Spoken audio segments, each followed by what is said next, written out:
Hi అండి అందరికీ. మేమైతే చెన్నకేశ్వర స్వామి గుట్టపైకి అయితే వెళ్తున్నామండి. ఇది ఎక్కడో కాదు, కోగిల్వాయి గ్రామంలో అయితే ఉందండి. నేనైతే సెకండ్ టైం అండి రావడం. ఫస్ట్ ఏమో చిన్న గుట్టల మధ్యలో నుంచి వెళ్ళడం అయితే ఉండేది. ఇప్పుడేమో రోడ్ వేసిళ్ళు, సగం దూరం ఏమో సిమెంట్ రోడ్డు ఉంది, సగం ఏమో ఇట్లా రోడ్డు లాగా మట్టి రోడ్ అయితే చేసిళ్ళు. పైకి వెళ్ళడం బండ్లు తక్కువ, ఇక్కడ నుంచే మట్టి రోడ్ నుంచి నడవడం. గుట్టపైకి నడిచేటప్పుడైతే చాలా ఆయాసం అనిపించిందండి. మేము వచ్చేటప్పుడే వాటర్ బాటిల్స్ తీసుకొచ్చుకున్నాం. అక్కడక్కడ ఆక్కుంటూ వచ్చేసినాం. సగం దూరం బండి మీద వచ్చినాం. మట్టి రోడ్డు కాంచి పైకి నడుచుకుంటూ వెళ్ళినాం. బండ్లు కూడా పోతున్నాయి కానీ సేఫ్ జోన్ కాదు. వచ్చేటప్పుడు అసలే ఆగట్లేదు బండి. మనం నడవడమే కష్టం, ముందుకు మూవ్ అయిపోతున్నాం ఆటోమేటిక్గా, చెప్పులు జారుతున్నాయి.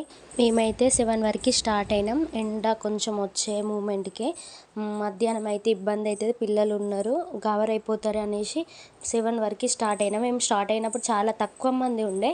మేము మళ్ళీ రిటర్న్ వచ్చేటప్పుడేమో చాలామంది ఎక్కుతున్నారు. వాళ్ళు చెట్ల కింద కూర్చుంటుకుంటూ వెళ్తున్నారు. మేము దిగేటప్పుడు చాలా ఇబ్బంది అనిపించింది. చెప్పులు జారుతున్నాయి, ఆగట్లేదు గ్రిప్, ముందుకే వెళ్ళిపోతున్నాం. గుట్టపైన స్వామివారు స్వయంభుగా వెలిసారంట. ఇక్కడ 7 గుండాలు ఉంటాయంట. ఎంత కరువు వచ్చినా, ఎంత ఎండలు కొట్టినా వాటర్ అనేవి ఎప్పుడు గుండంలో నిండుగానే ఉంటాయట. ఒక్కరోజు కూడా ఎండిపోలేదంట. గుండంలోని వాటర్ అయితే చాలా బాగున్నాయి. ఎంతమంది స్నానాలు చేసినా అందులోనే ఉంటున్నాయి, కానీ ఎప్పటికప్పుడు తెల్లగానే ఉంటున్నాయి. అసలు ఇంత వచ్చేటప్పుడే మేము వాటర్ బాటిల్స్ తీసుకొచ్చుకున్నాం, మధ్యలో ఆయాసం అయితే తాగనీకి.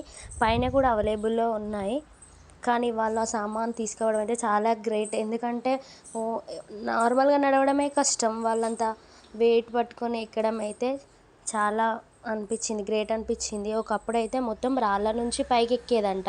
ఇప్పుడు సగం రోడ్డు దాకేమో సీసీ రోడ్డు ఉంది, సగం నుండి రోడ్డు లాగా మట్టి రోడ్డు ఉంది. చాలా బాగుంది, ఎక్కుతుంటే చాలా ఎంటర్టైన్మెంట్గా అనిపించింది, చాలా హ్యాపీగా. ఇదైతే నేను రావడం సెకండ్ టైం. గుండం దగ్గరికి అయితే వెళ్ళి నీళ్లు చల్లుకొని దర్శనంకి అయితే వెళ్ళినాం. చాలా బాగుంది. గుండం కూడా చాలా లోతు ప్రాంతంగా ఉంటుందట. డైరెక్ట్ అయితే దర్శనానికి అయితే వచ్చేసినాం. జరిగినటువంటి త్రేతాయుగం కాలం నాటి దేవాలయం ఇది. శ్రీ స్వయంగా వెలిసినటువంటి శ్రీ చంద్రగిరి చెన్నకేశ్వర స్వామి. ఇక్కడ విశిష్టత అపసవ్య దిశలో శంకుచక్రాలు ఉంటాయి. ఉత్సవ విగ్రహాలు ప్రతి మాసం సంవత్సరం కూడా పాల్గొన శుక్ల త్రయోదశి నుంచి బహుళ త్రయోదశి వరకు ముఖ్య కార్యక్రమం ఉంటాయి. పౌర్ణమి నాడు, శుద్ధ పౌర్ణమి నాడు స్వామివారి కళ్యాణోత్సవం జరపబడుతుంది. వివిధ రకాలుగా బ్రహ్మోత్సవాలు జరపబడతాయి. అలాగే స్వామివారి కార్యక్రమాలు 15 రోజులు జరపబడతాయి. జై చెన్నకేశవాయ.